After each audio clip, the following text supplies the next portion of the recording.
El Espíritu Santo nos lleva a adorar al Padre Dios y le ofende que adoremos las cosas del mundo, pero sobre todo le ofende que estemos demasiado pendientes de nosotros mismos como si fuéramos dioses. Para no sufrir tanto y para que mis errores y caídas no me paralicen, tengo que reconocer algo, que no soy Dios. Para eso lo mejor es adorar a Dios, el único que merece ser adorado. Yo no puedo pretender la adoración de los demás ni pretender adorarme a mí mismo. Solo Él es el absoluto, sin manchas ni imperfecciones. Todos los seres creados de este mundo somos limitados. Es inevitable que cometamos errores. Y aunque no los cometamos, es imposible que todos estén conformes con nuestra forma de ser y actuar. Hay muchas cosas que no sabemos y no podemos medir todas las consecuencias de nuestros actos y palabras, ignorando todo lo que hay en el corazón de los demás. No podemos enterarnos de todo, ni siquiera nos conocemos bien a nosotros mismos. Nuestra forma de ser necesariamente tiene límites, por lo tanto reconozcamos que no somos dioses ni podemos serlo. Nuestras capacidades son tremendamente limitadas. Hay que aceptar con serenidad y realismo y destruir el falso ideal de ser absolutamente perfectos. Es bueno detenerse algunas veces y pedirle al Espíritu Santo esa sencillez que nos ayuda a aceptar nuestros límites con serenidad. Solo así podemos tratar de mejorar, pero sin obsesionarnos ni entristecernos demasiado por nuestras debilidades. Los errores pueden darnos la gran sabiduría de la humildad, la bella virtud de la misericordia, la serena paciencia con los errores ajenos, la capacidad de depender de Dios con sencillez. Así tenemos que amarnos como somos, como seres limitados, llamados a un permanente crecimiento. Somos una mezcla, una combinación de cosas buenas y errores y nuevas posibilidades de cambio. Tenemos que aceptar y amar esa combinación que nos proyecta hacia un futuro mejor. Quinto día. Tomamos esta lectura de hoy del libro de la imitación de Cristo, libro tercero, capítulo 40. Por lo cual, si yo supiese bien desechar toda consolación humana, ya sea por alcanzar la devoción o por la necesidad que tengo de buscarte, porque no hay hombre que me consuele, entonces con razón podría yo esperar en tu gracia y alegrarme con el don de la nueva consolación. Gracias sean dadas a ti, de quien viene todo siempre, que me sucede algún bien. Porque delante de ti yo soy vanidad y nada, hombre mudable y flaco. ¿De dónde pues me puedo gloriar o por qué deseo ser estimado? Por ventura de la nada, esto es vanísimo. Verdaderamente glorifica frívola, es una verdadera peste y grandísima vanidad, porque nos aparta de la verdadera gloria y nos despoja de la gracia celestial. Porque contentándose un hombre a sí mismo, te descontenta a ti. Cuando desea la alabanza humana, es privado de las virtudes verdaderas. La verdadera gloria y alegría santa consiste en gloriarse en ti y no en sí, gozarse en tu nombre, y no en su propia virtud, ni deleitarse en la criatura alguna, sino por ti. Sea alabado tu nombre y no el mío, engrandecidas sean tus obras y no las mías. Bendito sea tu santo nombre y no sea a mí atribuida parte alguna de las alabanzas de los hombres. Tú eres mi gloria, tú eres la alegría de mi corazón. En ti me gloriaré y ensalzaré todos los días. De mi parte no hay de qué, sino mis flaquezas. En esta primera etapa de la preparación para la consagración total a Jesús por María, al que el Señor nos invita a mirarnos hacia adentro, mirar nuestro interior y poder reconocer cuáles son las cosas en las que debemos cambiar y reconocer cuáles son los errores que tenemos, en qué fallamos. Es muy importante sobre todo poner en el lugar que corresponde el tema de la vanagloria, de la vanidad de uno mismo. Reconocer que solamente le debemos adoración y alabanza a nuestro Señor. Reconocer que el Señor nos puede haber regalado determinados dones, determinados carismas a nuestra personalidad para poder adorarlo mejor a Él, para poder llevar mejor su mensaje. Pero eso no significa que somos nosotros los importantes. El ser humano no es lo importante. El ser humano está creado para adorar y alabar a Dios. Por eso toda alabanza que venga de otra persona hacia un ser humano no tiene importancia, es solo vanidad. Hay que encontrar en el Señor la alegría del corazón. Esa es la verdadera alegría. Bendecirlo, alabarlo, darle gracias y ser un mero instrumento. En esta etapa es muy importante reconocer humildemente que nosotros no somos nada, que solamente hemos nacido para adorar a Dios. El Señor nos da esta oportunidad en estos primeros 12 días preliminares de reconocer todo lo que no es de Dios y es del mundo y sacarlo de nuestras vidas, porque de esa manera y únicamente de esa manera es como vamos a poder doblar la rodilla, humillarnos ante Él, reconocer nuestros pecados, limpiarnos de todas las cosas del mundo y seguir adelante para una verdadera consagración. Que así sea. Oraciones que se rezarán durante los 12 días preliminares. Vení, Creator Spiritus. Ven, Espíritu Creador, visita las mentes de tus siervos, llena de la gracia de lo alto los pechos que tú creaste. Tú, que eres llamado Paráclito, don de Dios Altísimo, fuente, viva, fuego, amor y unción espiritual. Tú, septiforme en el don, dedo de la paterna diestra. Tú, auténtica promesa del Padre, que enriqueces las lenguas con palabras. Enciende lumbre en los sentidos, infunde amor en los corazones, corroborando con vigor constante la fragilidad de nuestro cuerpo. Rechaza más y más lejos al enemigo, concede prontamente la paz, yendo así, tú delante como guía, evitemos todo mal. Haz que por ti conozcamos al Padre y conozcamos también al Hijo, y por ti, Espíritu de entrambos, creamos en todo tiempo. A Dios Padre sea la gloria, y al Hijo que entre los muertos resucitó, y al Paráclito por los siglos de los siglos. Amén. Ave Maris Stella. Salve, estrella del mar, Madre, que diste a luz a Dios, quedando perpetuamente virgen, feliz puerta del cielo. Pues recibiste aquel ave de labios de Gabriel, ciméntanos en la paz, trocando el nombre de Eva.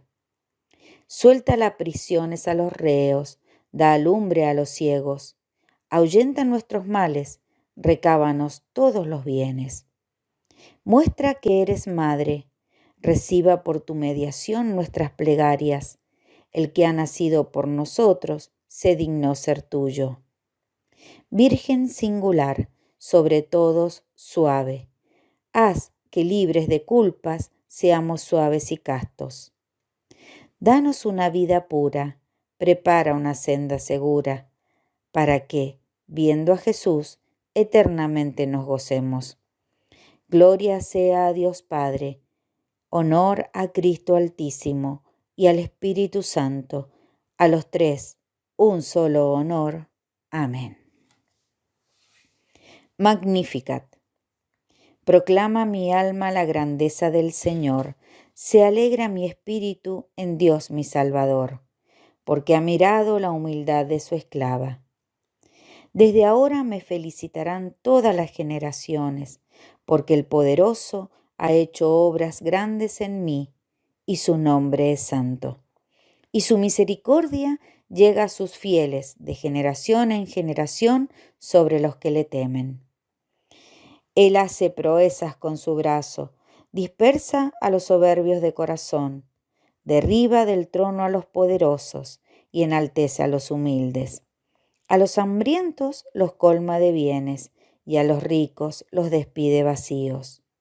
Acogió a Israel su siervo, acordándose de su misericordia, como lo había prometido a nuestros padres, en favor de Abraham y su descendencia para siempre. Gloria al Padre, y al Hijo, y al Espíritu Santo, como era en el principio, ahora y siempre, por los siglos de los siglos. Amén. Día 5. Rezar el credo. Por las veces que no he dado el primer lugar a Dios en mi vida.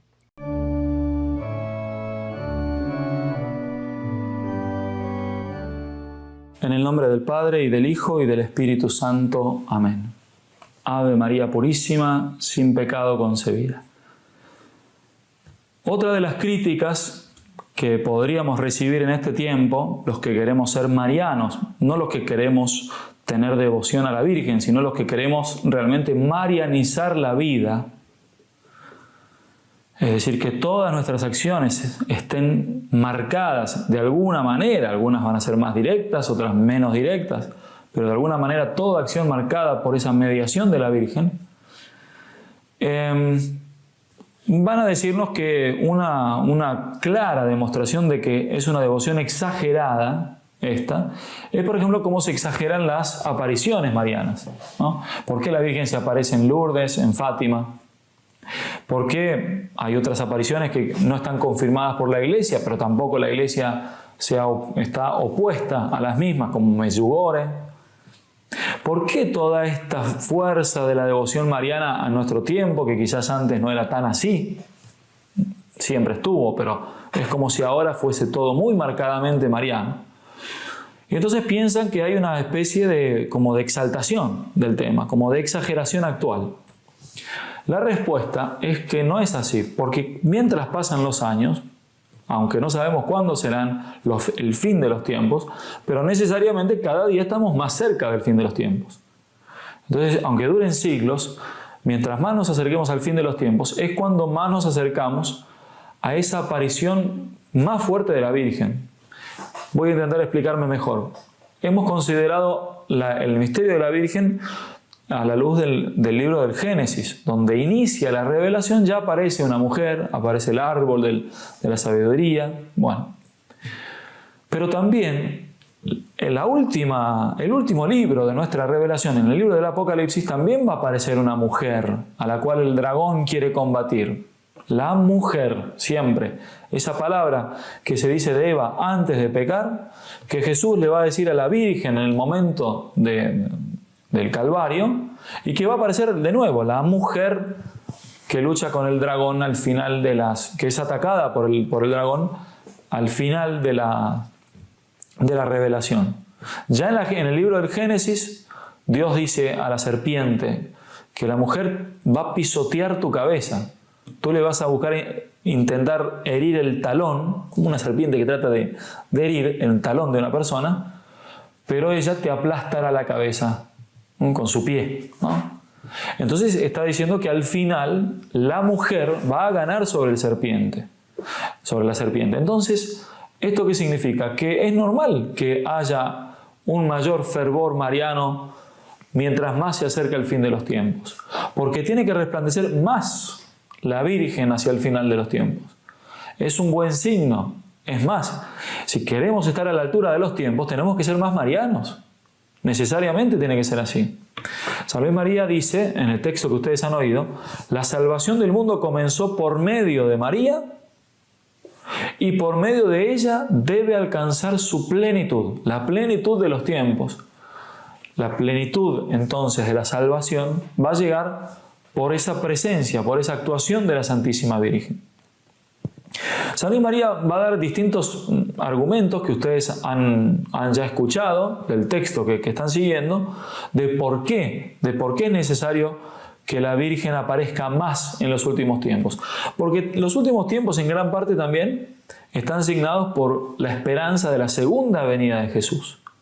Segunda venida de Jesús que va a ser no en la humildad del pesebre, sino en el esplendor de la victoria de Cristo. Cristo va a venir como Rey, va a venir como Rey glorioso. Entonces, esa glorificación de la Virgen hacia el Hijo tiene que resplandecer ya ahora, como preparación. Es la Virgen, es la Madre, la que está como por dar a luz nuevamente a su Hijo en su segunda venida. Por eso es necesario concentrarnos en ella y ser realmente marianos y abrazarnos a la Santísima Virgen. De aquí, entonces, que San Luis María va a hablar que esa lucha final va a estar marcada especialmente por la Virgen Santísima. La lucha entre el poder de las tinieblas y el reino de los cielos. Esa lucha entre Jesucristo y el diablo, entre lo carnal y lo evangélico. Bueno, toda esa lucha, la lucha final, va a ser marcada porque quienes estén del lado de Jesucristo lo harán a través de la Virgen especialmente. Entonces, ser mariano no es una sensibilidad blandengue, como decimos en Argentina. Es una espiritualidad muy sólida, muy fuerte, muy teológica, para enfrentar realmente los tiempos que tocan, para realmente refugiarnos en ella. Yo recuerdo que cuando yo era seminarista en Argentina, venía un grupo de chicos con muchas dificultades, la famosa avanzada india de Cristo Rey. Eran chicos que venían con muchas dificultades, ¿no? Algunos de ellos muy buenos, pero muchos con muchas dificultades. Ellos venían un fin de semana y después volvían a sus casas donde, bueno, el ambiente ciertamente no los ayudaba. Yo le pregunté una vez a un seminarista qué es lo que se pretende con este apostolado, porque se puede hacer poco. Y el seminarista me dijo, mira, pretendemos una cosa sola, solo una, que sean devotos de la Virgen, basta, la Virgen los va a salvar. Si nosotros logramos solo eso, logramos todo. Eso hay que decirlo para cada uno de nosotros. No hay que decirlo solo a quien está en una situación extrema. San Luis María dice, esta devoción que yo te presento te hará santo en poco tiempo si la devoción se transforma en tu ocupación principal. No quiere decir que sea la única. Nosotros tenemos devoción a tantos santos, al Sagrado Corazón, a muchas cosas que nos ayudan. Pero esta debe ser la principal, porque es a Jesucristo por María, al corazón de Jesús por el corazón de María. Y esta va a ser entonces la batalla final.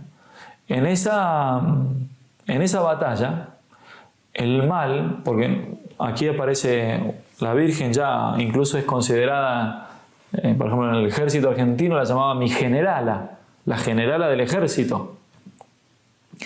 Y muchos la comparan realmente a un ejército formado, comparan a la Virgen.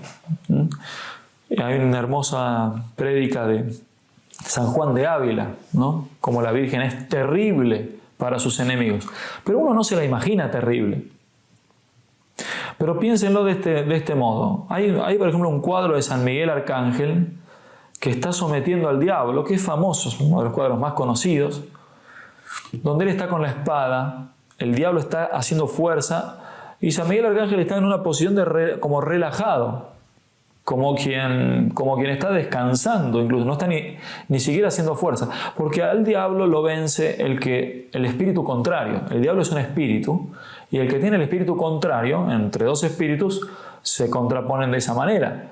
Por eso el espíritu del dominio de sí, el espíritu de la pureza, el espíritu de la mansedumbre, lo que son las bienaventuranzas, quien vive eso es temible para el malo, para todos aquellos que se oponen a la pureza, para todos aquellos que se oponen a la gracia, a la inocencia, es temible. Bueno, esa va a ser la acción guerrera, llamémosla así, de la Santísima Virgen. Así que bueno, los invito a todos a no alejarse de esta última batalla, y para ser parte de ella basta tener un grande estima, un grande amor por la Santísima Virgen, e intentar después, con las prácticas habituales de las cuales se hablará más adelante, de marianizar toda nuestra vida. Si nosotros marianizamos cada obra es una victoria sobre el mal. Cada pequeño gesto que se haga con la sola intención, con una pequeña frase, un pequeño pensamiento de ofrecimiento a la Virgen, destruye a los enemigos de Dios. Un saludo a todos y que esta preparación siga siendo de muchos frutos. Hoy vamos a hablar de estos dos acontecimientos, estas dos tristes experiencias que tenemos los seres humanos, la tentación y el pecado. Empecemos hablando de la tentación. ¿Qué es la tentación? No es otra cosa que la invitación al pecado. Óyeme bien, no es pecado ser tentado. Hasta nuestro Señor Jesucristo fue tentado. El pecado consiste en aceptar, acceder, comulgar con esa tentación. La tentación simplemente se nos ofrece como una invitación a pecar. Pero está en nuestra voluntad el rechazar esa invitación o el aceptar esa invitación. Si rechazo la invitación, crezco en amor y virtud. Si acepto la invitación a pecar, entonces rompo mi relación con Dios, entonces fracturo mi amor por Dios y asumo las consecuencias de esto. Debemos decir que tenemos tres enemigos del alma, ya lo habíamos dicho: el demonio, el mundo y la carne. Y los tres enemigos nos tientan. Empecemos hablando de la tentación que viene del demonio directamente. En el Evangelio de San Lucas, capítulo 4, versículo 1 y 2, se nos narra: Jesús, lleno del Espíritu Santo, se volvió del Jordán y era conducido por el Espíritu en el desierto durante 40 días, donde fue tentado por el diablo. Palabra del Señor, gloria a ti, Señor Jesús. Entonces, el diablo tienta. Es más, su acción ordinaria consiste en tentar. Más adelante, cuando hablemos del tema de los ángeles, profundizaremos mucho más en este sentido. Por hoy pensemos simplemente que la acción ordinaria de Satanás es tentarnos. ¿Cómo distinguimos la tentación del demonio? Normalmente es una tentación que aparece repentinamente, es muy intensa y también se va repentinamente. Yo recuerdo, les cuento como experiencia, en una ocasión sé que tuve una tentación directamente del demonio. Iba visitando a una amiga y cuando iba subiendo al segundo piso donde vivía mi amiga, en el descanso entre el primer piso y el segundo piso, tuve una tentación repentina contra la fe, como una especie de convicción interior de que Dios no existía. Pero yo ya había empezado un proceso de conversión, yo ya había experimentado el amor de Dios, pero era una convicción como intelectual de que Dios no existía. Aunque me daba todos los argumentos, yo veía que era como una opresión fuerte. En ese momento simplemente me puse a rezar el credo, hice un contraataque, lo que recomienda San Ignacio de Loyola en sus ejercicios espirituales, y cuando terminé de rezar el credo, la tentación desapareció por siempre. Hasta el día de hoy jamás he vuelto a tener una tentación de fe, jamás. Pero para que entiendan que el enemigo tienta de esa manera. San Francisco de Asís también narra la tradición que tuvo una tentación demoníaca respecto a la lujuria. De hecho, cuando se visita Asís, hay un rosal donde crecen las rosas de Asís, precisamente un rosal donde se revolcó San Francisco de Asís en medio de una tentación de lujuria muy fuerte. Al revolcarse en medio de esas rosas, la tentación huyó y hasta el día de hoy, estamos hablando de 8 siglos después, esas flores, esas rosas crecen sin espinas, son unas rosas del todo especiales. Entonces, primero, el demonio te puede tentar, pero también te puede tentar el mundo. Recordemos, por ejemplo, lo que le ocurrió a San Pedro en el momento de la pasión de Cristo. Mateo capítulo 26, versículo del 69 al 70. Pedro, entre tanto, estaba sentado fuera en el patio. Adentro estaban juzgando a Jesús, Pedro estaba fuera, y una criada se acercó a él y le dijo: también tú estabas con Jesús el Galileo. Pero él lo negó delante de todos, diciendo: no sé qué dices. Miren, por la presión externa, él terminó pecando. En ese caso no era propiamente una tentación del demonio, ni siquiera era una tentación de sí mismo. Era una presión ejercida por el ambiente.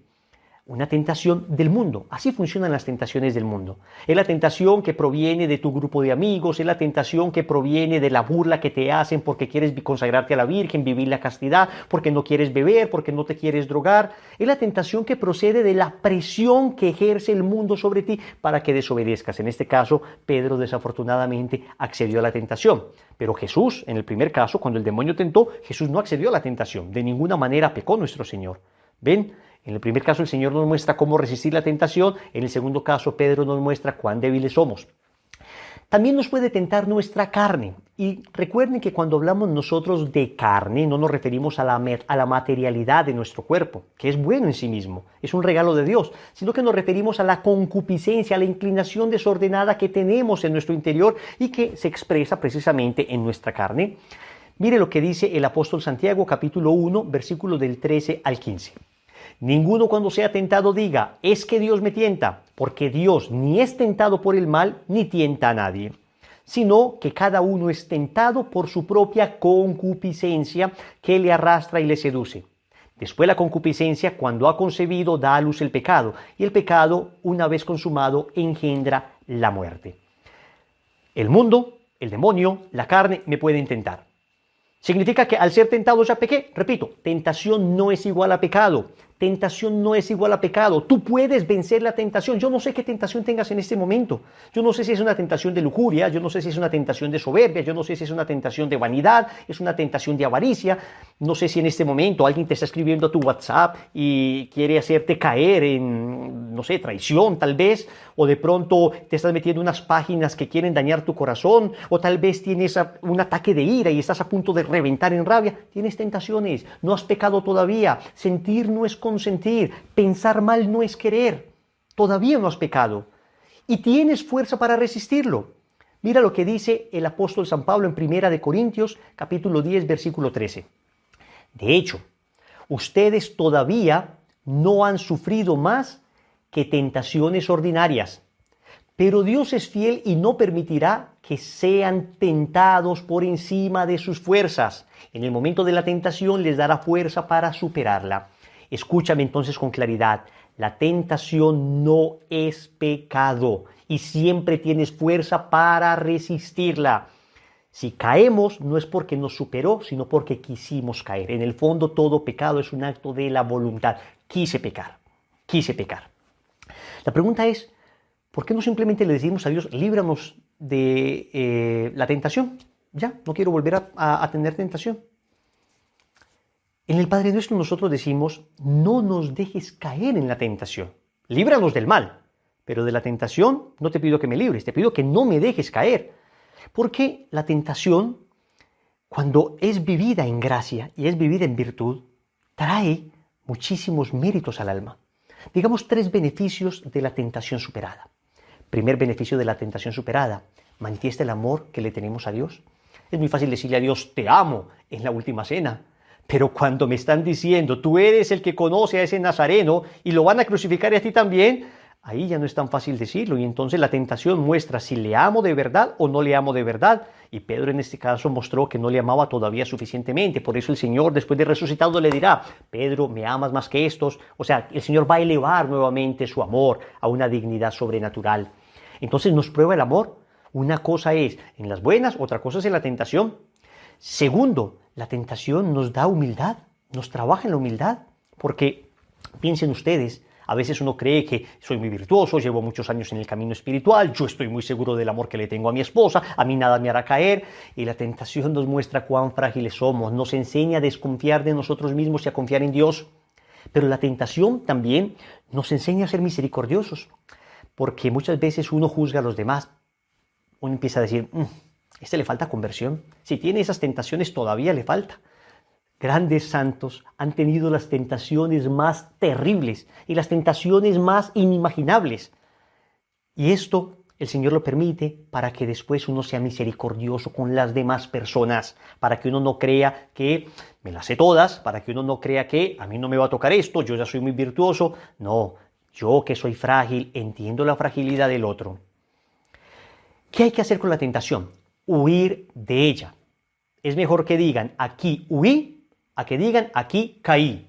Es mejor que digan aquí corrí a que digan, aquí caí. De la tentación hay que huir, hay que salir corriendo. Hay que salir corriendo y eso no es cobardía, eso es santa prudencia, especialmente cuando hablamos de tentaciones respecto a la carne y tentaciones respecto a la fe. Esas no se enfrentan, se huye de ellas, porque nos pueden vencer fácilmente. Entonces, claro, la tentación nunca superará nuestra fuerza si no nos exponemos a ella. Porque es que es fácil uno exponerse temerariamente y ahí sí que llega un momento donde hay una pendiente resbaladiza a partir de la cual es muy difícil retroceder. Si empieza uno a darse ciertos permisos, entonces te escribe de repente la secretaria y en vez de cortar inmediatamente a las 11 de la noche comienzas a conversar con ella o con esa persona o por el Facebook o aceptas esa invitación. Ven, uno empieza a coquetear con la tentación. Lo que hizo Eva, empezó a coquetear con el tentador y terminó cayendo. De la tentación se huye. ¿Quién como Dios? Nadie como Dios. Es invitación al pecado. Pero entonces ahora hablemos del pecado. ¿Qué es el pecado? El pecado básicamente es una ofensa al amor de Dios. Miren cómo lo define San Agustín en uno de sus más bellos libros, se llama La ciudad de Dios. Miren la manera de definir el pecado de San Agustín. Es amarse a sí hasta despreciar a Dios. El pecado es amor de sí hasta el desprecio de Dios. Yo me elijo a mí en vez de Dios. Por eso parte el corazón de Dios. Y yo quiero que me entiendas una cosa. Cuando decimos que algo es pecado, no es pecado porque a Dios se le antojó que fuera pecado. No es pecado porque a la iglesia se le antojó que fuera pecado. Es pecado porque te daña. Es pecado porque te esclaviza. Y al dañarte, a Dios le duele.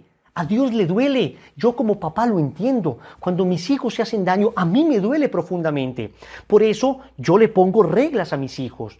No le pongo reglas para limitar su libertad, sino para cuidarlos y evitar que se hagan daño. Esos son los mandamientos. No son reglas para coartar, para limitar nuestra libertad, sino para protegernos. Yo vivo en el 5º piso de un edificio, en la 5ª planta de un edificio, y tengo ventanas, tengo un balcón, y todo lo tengo rodeado de una malla. Todo el 5º piso está rodeado de una malla. ¿Por qué? Porque quiero limitar la libertad de mi hijo a que se cuelgue del 5º piso de la ventana, a que se cuelgue del balcón. Qué mal, papá, que quiero limitar la libertad de mi hijo. No, lo quiero proteger.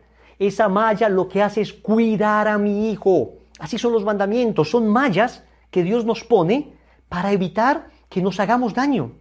Y sin embargo, seguimos siendo libres para hacernos daño. Y sin embargo, seguimos siendo libres para romper esa malla y arrojarnos del 5º piso de cabezas y fracturar nuestra alma. Y alguien cree que cuando una persona peca, entonces Dios le va a decir, imbécil, inútil, ¿cómo haces eso? Piensa tú, por ejemplo, estás en el supermercado con tu hijo, le dices a tu hijo, no salgas corriendo al parqueadero, puede venir un carro y hacerte daño. El niño no hace caso, sale corriendo y el carro le golpea. Alguien pensaría que un papá va a llegar a decirle, mira, te lo dije, ahí dejaste el suelo lleno de tu sangre, levántate. No, el papá llega, toma a su hijo, lo estrecha contra su pecho, lo abraza, llora porque se hizo daño, llora porque se hirió.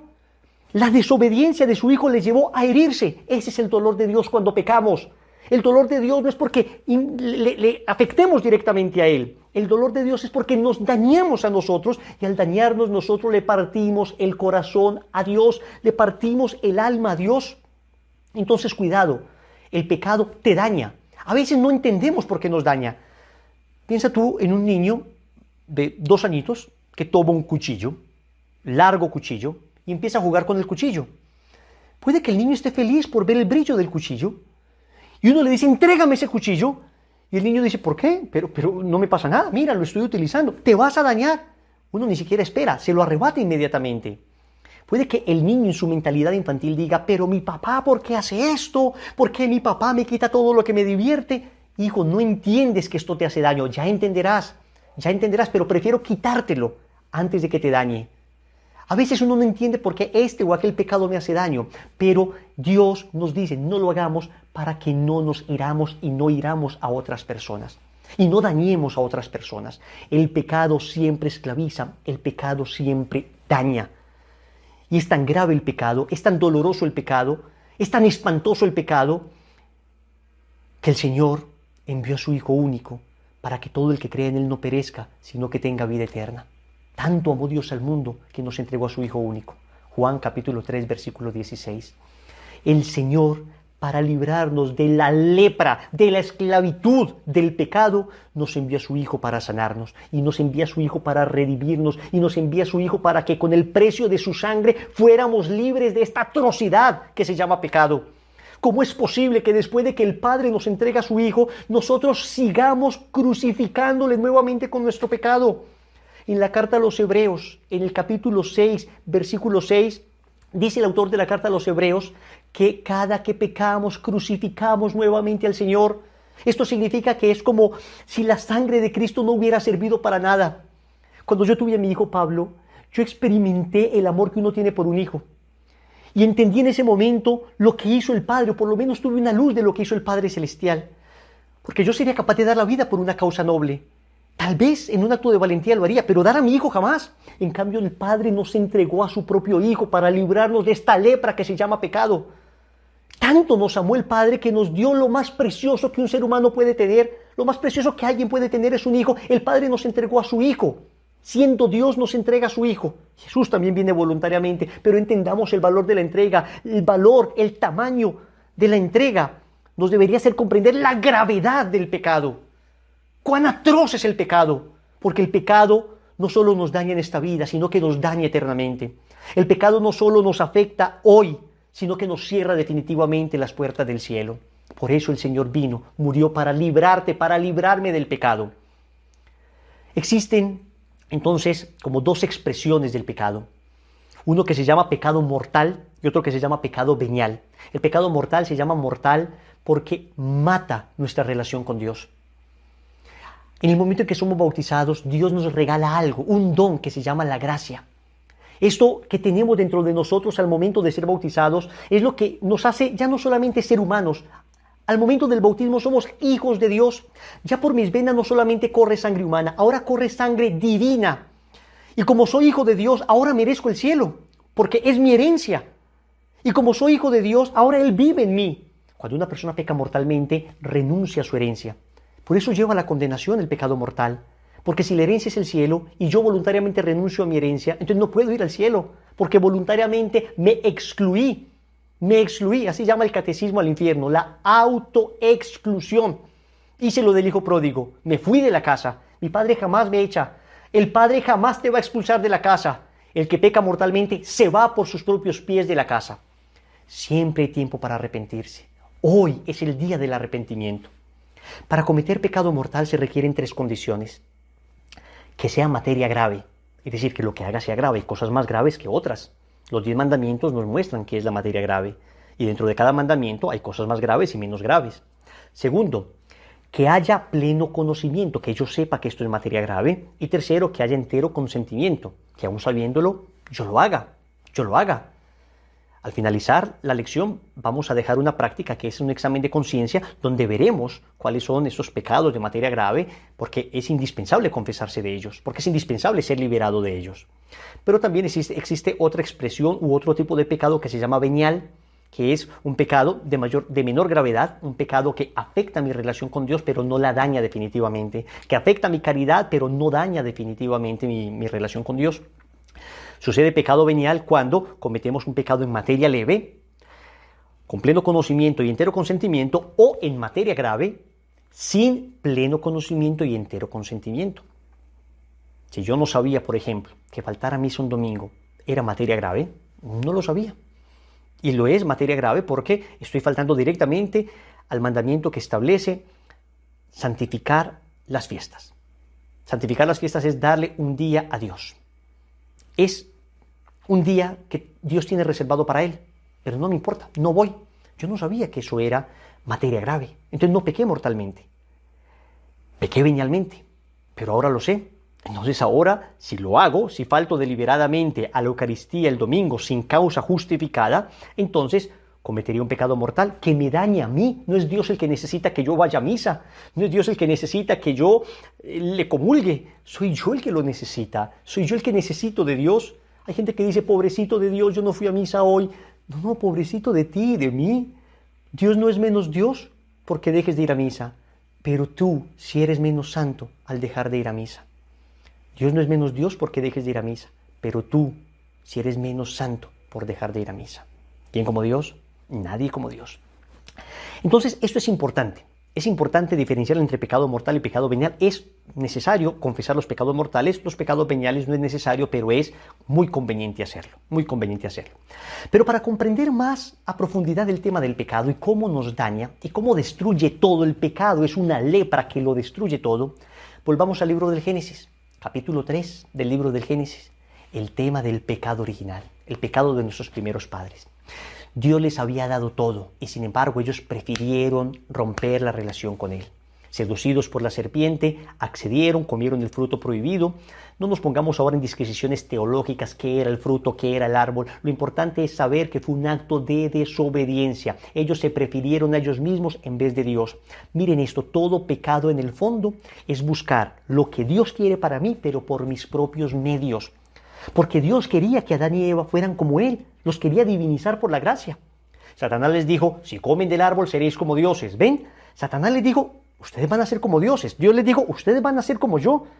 Lo que ellos querían era precisamente lo que Dios les había dicho. Pero el camino que Dios les mostró fue el camino de la obediencia. En cambio, el camino que Satanás les mostró fue el camino de la desobediencia. El pecado entonces no es tanto pecado por lo que se anhele, sino por el camino que se escoge hacia esto. Entonces una persona peca porque quiere ser feliz y cree que ahí encuentra la felicidad, pero Dios también quiere que seas feliz. Entonces, ¿dónde está el pecado? En el camino que yo escojo. Dios me dice, la felicidad se vive por acá, pero yo escojo que la felicidad se encuentre por allá. Pero cuando yo escojo siempre me equivoco y termino hiriéndome, dañando a los que amo. ¿Qué pasó después del pecado de Adán y Eva? 4 rupturas. Primera ruptura en la relación con Dios. ¿Se acuerdan que ellos conversaban con Dios cara a cara? ¿Se acuerdan que Dios pasaba la tarde con ellos? Pero después de que pecaron, se escondieron. Y dice Adán, me escondí porque tuve miedo de ti. El pecado nos produce miedo de Dios, miedo de nuestro Padre.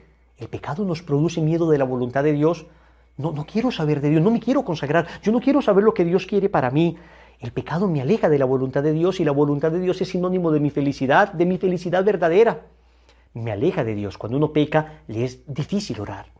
Segundo, rompe nuestra relación con nosotros mismos. ¿Se acuerdan que Adán y Eva estaban desnudos al principio y no había el menor inconveniente? Pero después de que Adán y Eva pecan, sienten vergüenza de su desnudez. Es decir, se fractura algo en nuestro interior con el pecado. Cuando Adán y Eva pecan, se desordenan interiormente. Y aquello que ya querían hacer, el bien, ya no lo lograban fácilmente. ¿Se acuerdan que San Pablo dirá, ¿por qué hago el mal que no quiero y no hago el bien que sí quiero? Porque estamos fracturados en el interior, se desordenaron nuestras potencias interiores, se sublevaron nuestros instintos, nuestras pasiones, nuestras emociones. Entonces ahora sucede muchas veces que uno sabe que esto no lo debo hacer, que esto me trae problemas, que esto me hace daño y sin embargo lo termino haciendo por esa fractura interior que me trajo el pecado. Tercero, el pecado rompe nuestra relación con el prójimo. ¿Se acuerdan ustedes cuando Adán vio a Eva y dijo, esta sí que es carne de mi carne y hueso de mis huesos? Pero cuando pecó, cuando Dios le dijo, ¿acaso comiste del fruto del que te prohibí? Adán dijo, la mujer que tú me diste, me dio y comí. En el fondo, es tu problema, tú me la diste. Si no me lo hubieras dado, yo no hubiera pecado. ¿Se dan cuenta de esto? Primero era carne de mi carne y hueso de mis huesos. Ahora ella es la culpable. Y el pecado nos enseñó a nunca asumir la culpa, sino a enseñar que los otros son los culpables, a justificar cada cosa que hacemos. El pecado rompe nuestra relación con el prójimo, lo acusamos por cosas propias, terminamos fracturando, terminamos odiándonos. Miren después lo que pasó con los hijos de Adán y Eva, Caín asesinando a Abel. Entonces rompe nuestra relación también con el prójimo. Y finalmente el pecado rompe nuestra relación con la creación. Dios les había dado un jardín bellísimo. Dios les había dado un jardín hermoso para que disfrutaran de él. Pero resulta que después del pecado, el Señor les dice, ganarán el pan con el sudor de su frente. Y en vez de frutos, la tierra les dará espinas. De alguna manera, la creación entera gime en dolores de parto, dirá San Pablo, esperando la redención, esperando que esos méritos de la redención se terminen de cumplir en la humanidad, terminen de llegar, terminen de aplicarse estos frutos de la redención. ¿Se dan cuenta que nosotros, por el pecado, maltratamos la creación? Podríamos hacer un uso razonable de ella, pero no la explotamos. y luego la creación misma nos devuelve y nos pasa la factura. ¿Cuántas catástrofes naturales nos hubiéramos podido evitar si no abusáramos de la creación, si no abusáramos de lo que Dios nos ha dado? El pecado es el gran asesino. Daña nuestra relación con Dios, con nosotros mismos, con el prójimo, con la creación. ¿Cómo salir del pecado? ¿Cómo salir del pecado? El Señor nos lo ha mostrado claramente en la parábola del Hijo Pródigo. Hay 5 pasos, hay 5 pasos. En el Evangelio de San Lucas, capítulo 15, aparece en esa parábola del Hijo Pródigo los 5 pasos, que mejor debería llamarse la parábola del Padre Misericordioso. Primero, lo que uno tiene que hacer es un examen de conciencia.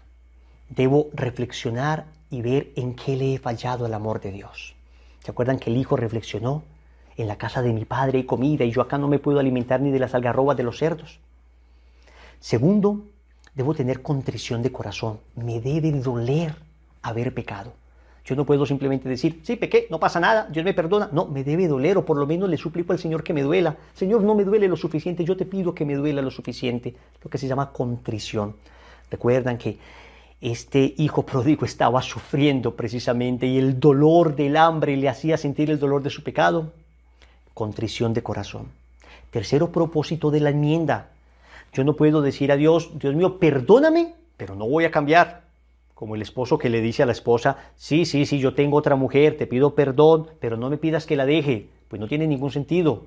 Si no hay propósito de enmienda, si yo me acuso de un pecado del que no estoy dispuesto a salir, entonces no hay propósito de enmienda. El hijo pródigo quería regresar a la casa, pero no para expropiar nuevamente al papá, no para sacarle más dinero, sino para pedir perdón, no para volver a gastar su dinero en vagabundas, sino para pedir perdón de todo corazón, Entonces, debe haber propósito de la enmienda. Acá hay un tema importante con las personas que tienen una situación complicada. Y es una situación difícil y nosotros acompañamos a esas personas y oramos por ellas, porque hay personas que viven en una situación irregular en su vida espiritual, es una situación de pecado permanente y quisieran salir, pero las condiciones no se lo permiten. Pienso yo, por ejemplo, en las personas que viven en unión libre y en ese momento les es difícil casarse, personas que han contraído segundas nupcias y en ese momento están en un proceso de nulidad. Entonces quiero salir, pero no puedo en este momento. Por eso la iglesia te dice, te acompaño, te atiendo, te abrazo. Todavía no te puedo absolver, pero te acompaño. ¿Todavía no te puedes consagrar? Bajo esas condiciones no, pero te acompaño. Pero puedes hacer todo tu proceso y terminar el proceso y hacer una oración el día de la consagración y pedirle a Nuestra Señora fuerza y ayuda y digamos hacer una consagración devocional entregándole su vida a la Virgen y a Jesús por medio de ella, pero digamos que la consagración es la renovación de los compromisos bautismales. Entonces Montfort en el numeral 99 del Tratado de la Verdadera Devoción habla de la necesidad de por lo menos estar en gracia de Dios, eso lo vamos a ver más adelante. Wilson, entonces ya voy a pagar esto, no voy a seguir viendo la consagración, si no me voy a poder consagrar, ¿para qué hacerla? Para dejarte amar por Dios. Escúchame, la consagración no es simplemente una ceremonia que se va a hacer el día 33 o el día que termine este proceso. La consagración es una experiencia de fe que estás viviendo. Es una compañía de parte del Señor. Debe haber propósito de enmienda. Y si todavía no lo puedes, entonces, si las circunstancias no te lo permiten, entonces lo que debes hacer es un esfuerzo para seguirle pidiendo a Dios, ayúdame a salir de esto, clamar al Señor, desde lo hondo a ti grito, Señor, no quede yo defraudado. Y el Señor escucha tu plegaria, no te juzga, nadie te juzga, te ama y ve tus lágrimas y ve tus dolores.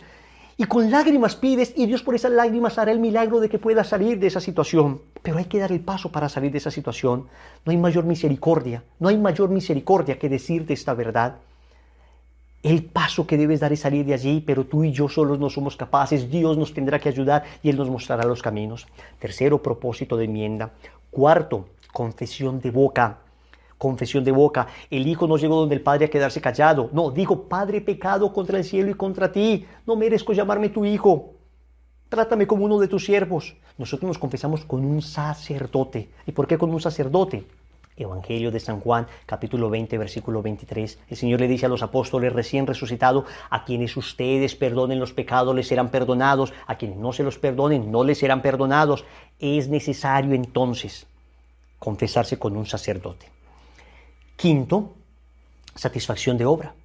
Es decir, yo debo hacer una penitencia para reparar lo que hice. Recuerden que el hijo pródigo quería reparar diciendo, trátame como uno de tus siervos.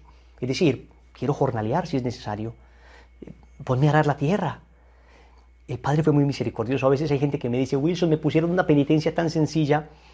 Es que el Padre es muy misericordioso. El Padre le abrazó y a veces esperando una penitencia muy dura, más bien el Señor te reviste con su gracia, te pone el anillo, te vuelve a calzar con sus sandalias. Así es el amor de Dios. En el tribunal humano tú confiesas tu culpa y te condenan. En el tribunal de la confesión tú confiesas tu culpa y te perdonan. Bendito sea mi Dios por la confesión. Gracias, Señor, por este regalo maravilloso que hemos recibido.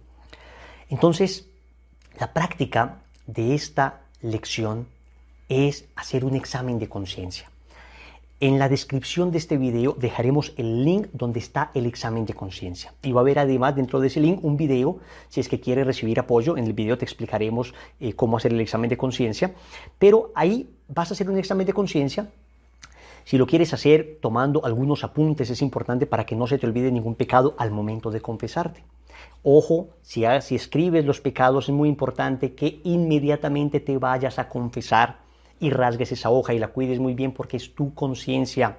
Es tu conciencia. San Francisco de Sales dice que esto es posible, es permitido, pero cuidado. Si tú ves que es un peligro tener tus pecados escritos, mejor no los escribas. Trata de recordarlos, lee, entiende por qué es pecado y trata de recordarlos y confesarte con el sacerdote.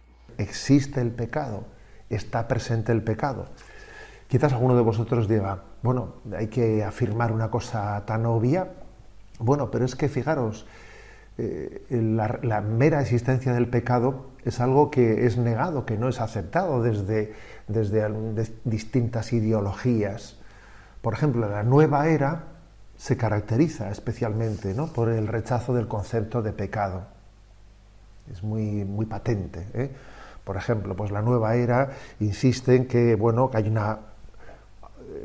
un conocimiento insuficiente, que es el que provoca lo que nosotros llamamos pecado, debilidades psicológicas, defectos de crecimiento, errores, estructuras sociales inadecuadas. En el mundo de la nueva era existe una resistencia muy grande a hablar de la existencia del pecado como ofensa a Dios.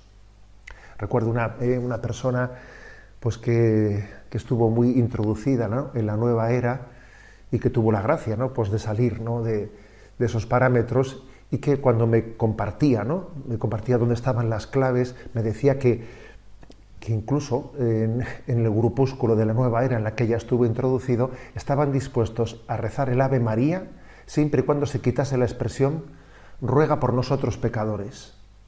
Era como algo inaceptable, el reconocimiento de nuestra condición pecadora, de la existencia del pecado.